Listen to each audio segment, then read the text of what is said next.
Also, I want to bring up Alex Ross of Brass Knuckles Books Publishing.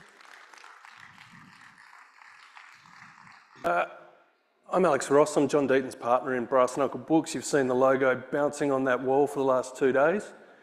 I want you to know, before we get going, it's not lost on me that in a sea of awesome speakers and incredible information, I'm up here talking about books, right? Which is like one of the oldest technologies getting around.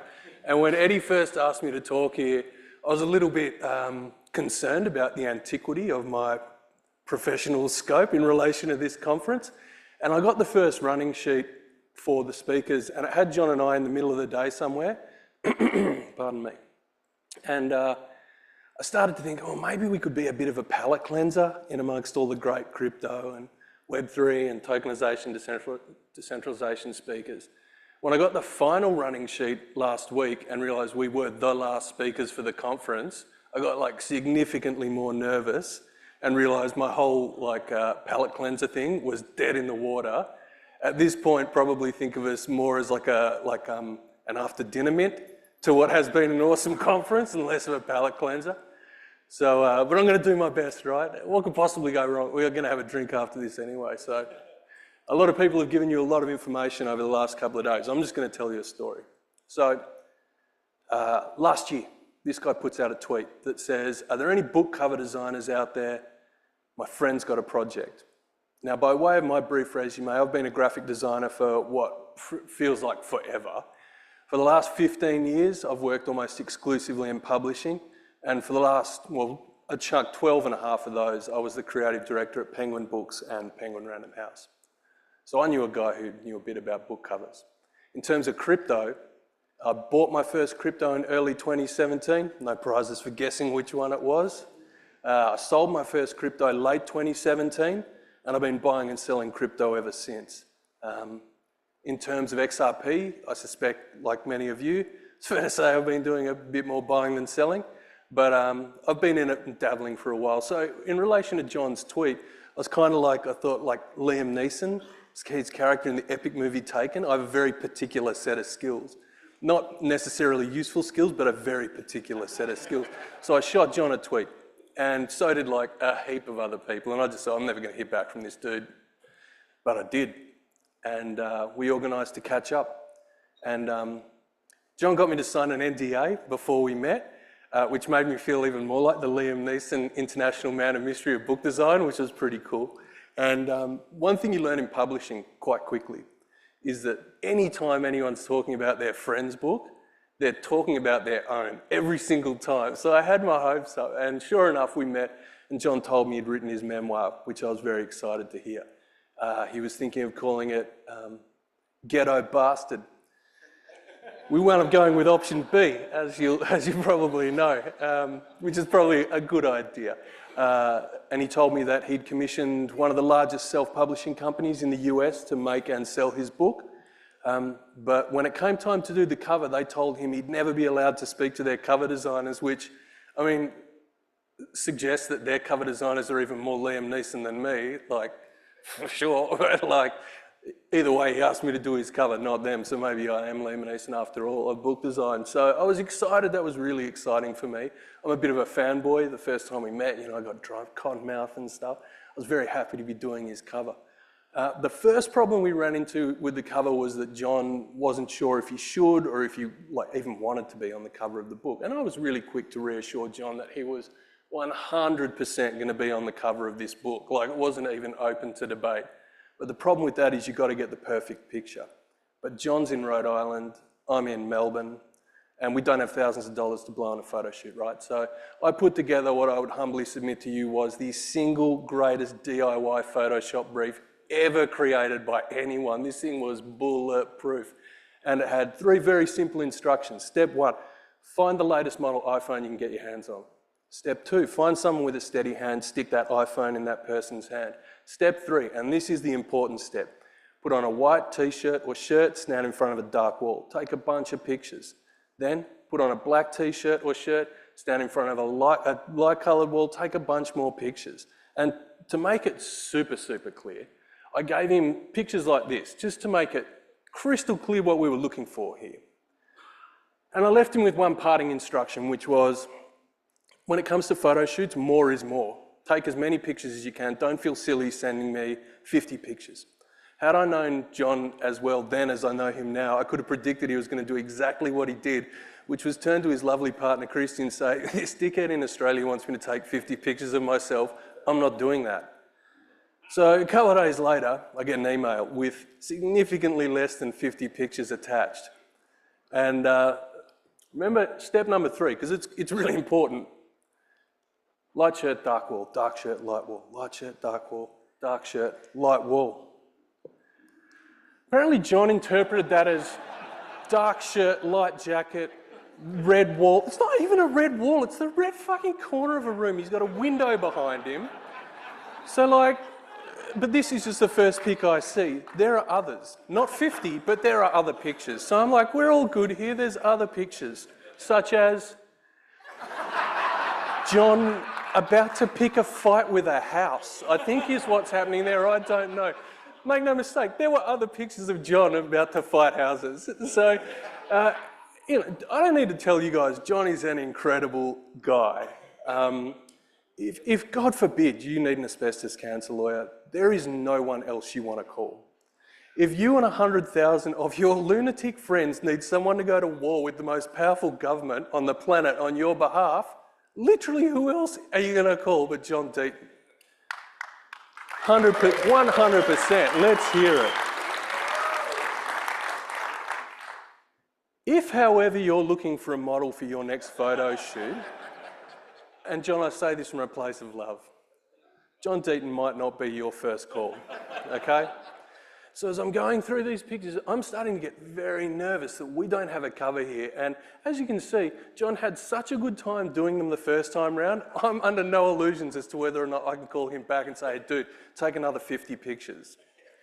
And as I go through the pictures, I start to get very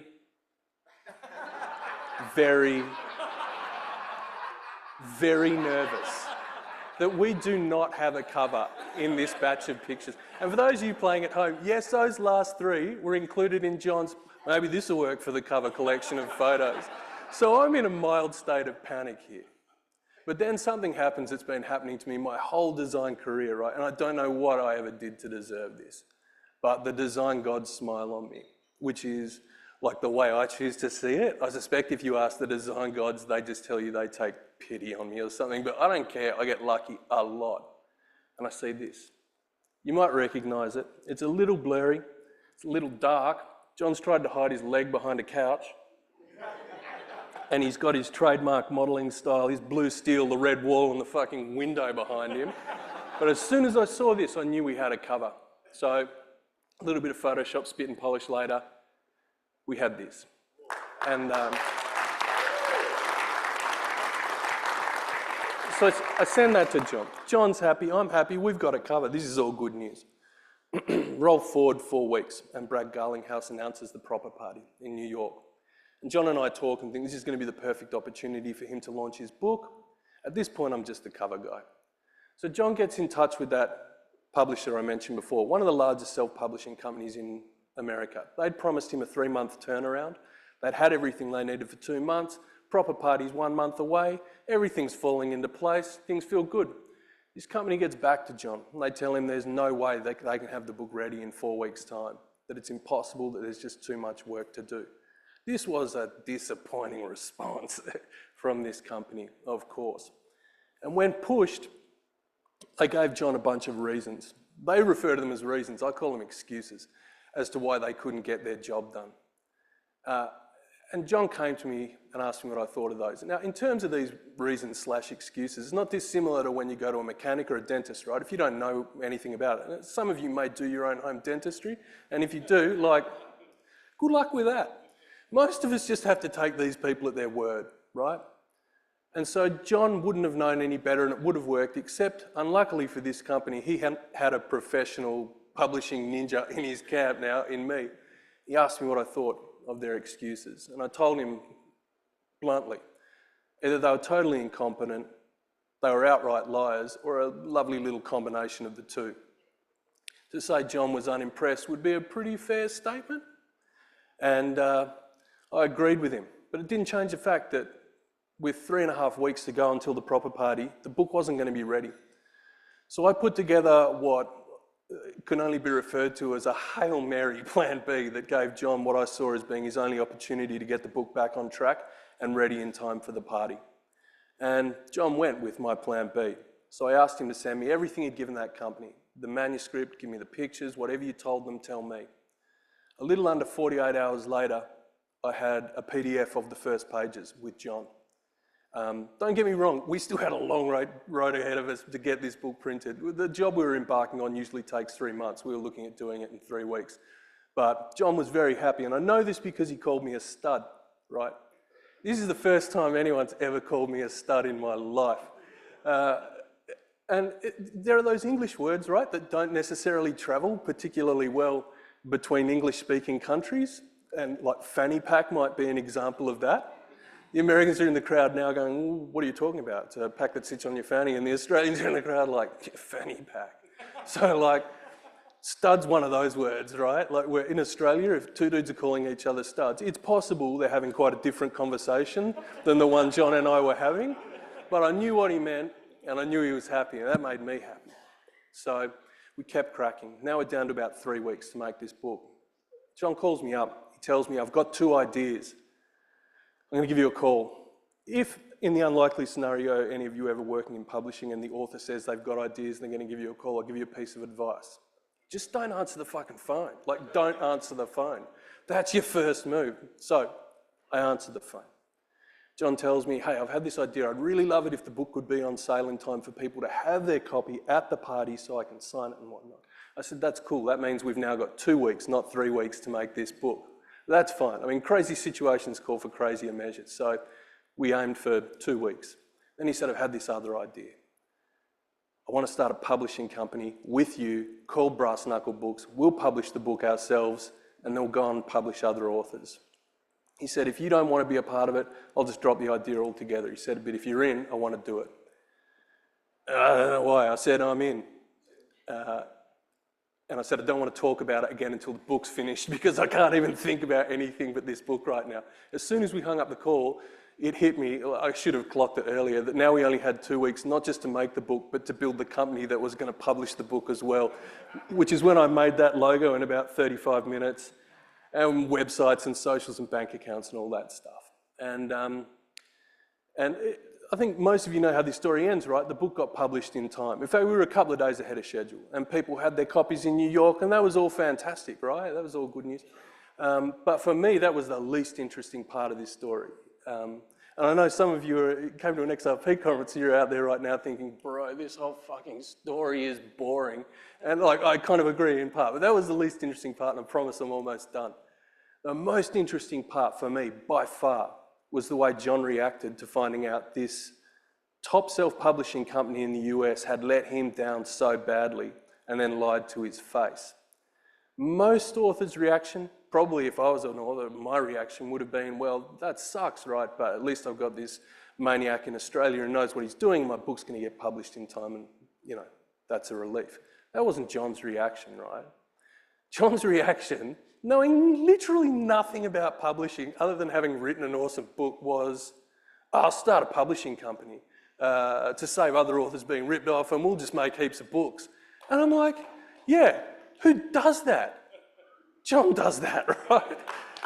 He does. And as soon as he told me about Brass Knuckle Books, like the parallels between what he did for us as XRP holders and what he wanted to do for independent authors with Brass Knuckle Books was immediately apparent, right? And I've never met anyone who is so hardwired to defend other people, who's so hardwired to fight for people who need someone to fight for them as this guy. And so, you know, it's an incredibly admirable set of qualities. He's no male model, but he is a whole bunch of other stuff that probably matters more than male modelling. And, you know, and I feel very grateful as an XRP holder to have had John Deaton in the world, and very proud to be a very small part, a tiny, tiny part in him doing that for authors. And that, friends, was where, in many, many, many dog walks over the last couple of months where I've been trying to cobble this little talk together. This story was supposed to end, but then he goes, Deaton does Deaton things, throws his hat in the ring to run against the lovely Senator Elizabeth Warren. Boo! Yeah. And so Deaton doing Deaton things. This is just what he does. He defends people when they need defending, and he fights for people who need someone to fight for him. And, you know, I've got to say, I'm proud to call him my friend, and I'm proud he's my partner. So, you know, without further ado, for those in attendance and those watching around the world, standing out, how tall are you? 6'1". Standing at 6'1", weighing in at, I don't know what you weigh, don't tell me, you look fucking fantastic. You look great. Weighing in at whatever he wants, fighting out of Swansea, Massachusetts, by way of Highland Park, Detroit, your friend and mine, and the future senator for the great state of Massachusetts, John Brass Knuckles Deaton.